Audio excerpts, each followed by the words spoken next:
talking about saving either interior elevations or details to a single DWG. So in this case, I have my layouts to a single DWG. You can see here in that publisher set, these are set to PDF by default. Is that reserved? It is reserved. I don't know why it's not letting me adjust the format here, but it doesn't really matter. Basically what you do is you find the layouts that you need to go to a DWG, and it can be any number of them. Typically you want to group them into smaller chunks, so maybe no more than about 10 pages of interior elevations, maybe no more than about 4 or 5 pages of details. Otherwise you just end up with this massive sea of stuff. And what you can do, you don't even have to have the organizer up. If you have the folder with that little up arrow indicates that it's a clone folder from the layout book, or from the view map, but these are definitely from the layouts. If I open this one here in the publisher, it's pulling to there. So if I want these 3 layouts to go to DWG, I can create a new folder in the publisher.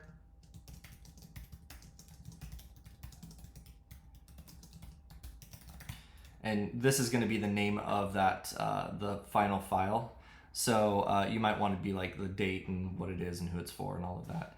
But what you can do, because these are clones, if I start to relocate these, you can't actually relocate a cloned layout or view. So it's going to copy them by default. So now I have them in this folder down here. And then in here, oh, I know what it is. The publishing properties have to be set to, so single file is only for BIMX, or technically PDF as well, but the PDFs can be part of the BIMX. So that's really what this is for. What we want to do is create either a real folder or a flat folder. The only difference there is if I have subfolders, the real folder is going to maintain those subfolders. The flat folder will put them all into the host folder. I don't really care too much about that here because it's all going to be one DWG. So I'm going to put these on my desktop. And now I can set the format here as a DWG. I can select the file and I can merge to one DWG. And then this is where it gets a little bit screwy. So the DWG translators are not specific to the project, they're specific to the computer. So two people on the same team can have the same publisher set, but unless they match their translator settings, they could be producing 2 wildly different end results. So in this case, I'm just going to go ahead and use the for further editing translator. I'm going to set the drawing unit to, I'm trying to remember. I think that we want this checked. Otherwise it's going to basically have this at whatever scale, and we want it to be an actual full scale. I think that's right. We'll find out when we save it. We go to save options, and then in here you want to make sure that it's set to single DWG and model space.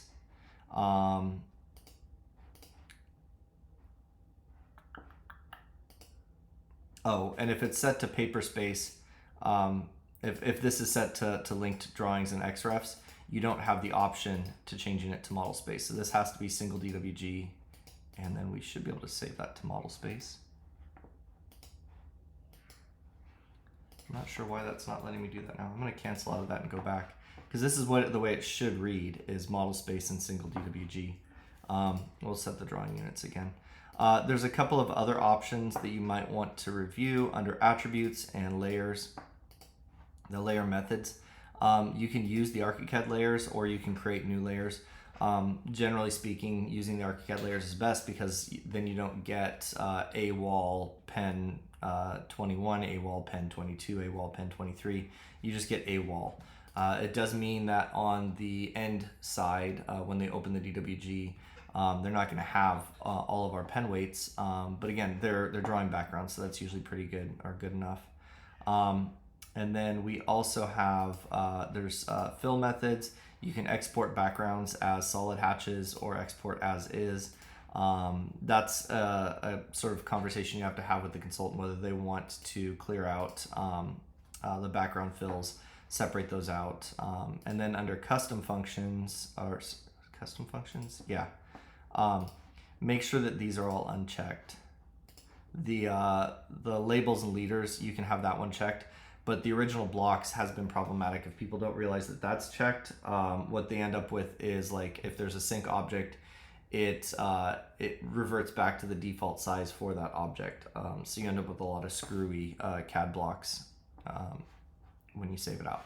So that's really it. The drawing units, the save options, making sure that this is set. I'm not entirely sure why those are locking out, but that's the way it should be set up, as model space and single DWG. And we'll go ahead and say save settings and close. We're going to publish, where are we at here? Selected elements only, and we'll hit publish. And it might give you some warnings about the drawings not being updated. I'm going to go ahead and say continue publishing because it doesn't really matter. But if you are doing a publish, it's probably best to go to the drawing manager, file, external content, and drawing manager, reserve everything and update before you hit publish, just so you don't have that warning and it goes a lot quicker. It can take a long time to update all of those drawings, but it does mean that the publisher doesn't stall out and possibly cause crashes. So now, if we check this, if I did it right, I'm gonna go ahead and open that DWG here. For editable import will be fine to review. And if our walls are 3.5 inches tall, then we know that the translator was not set correctly. But that's really it. It does eliminate the drawing titles and the most of the title block. So if they need if they need our title block, we would have to save that out from the master as a separate DWG. And then you also want to make sure that you're saving PDFs, so that way they can see what the drawings are. That basically the PDF is a key for them to review. What is this doing? Oh, so there's no way to actually see what room it is other than looking at the PDF? Not with this method of saving it to the model space, no. You know what? That's weird. Well, we can check it this way. If we drag and drop that onto here and place.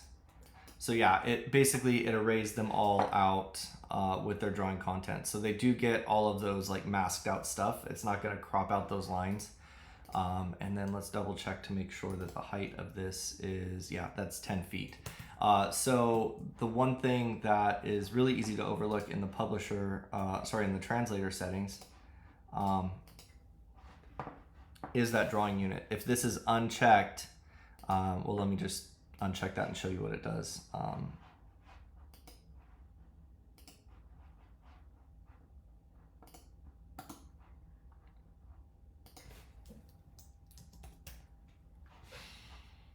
ahead and publish that again.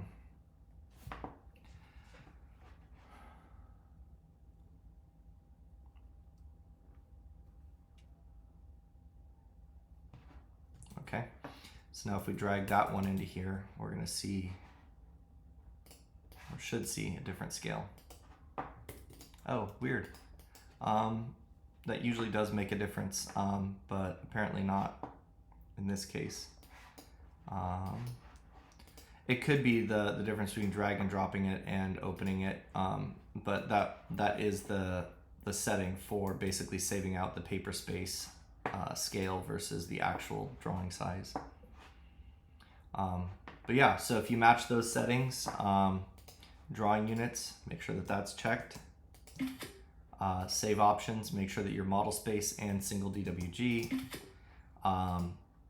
Layers, make sure that you are using ArchiCAD layers. And then the custom functions, make sure that these two top boxes are unchecked.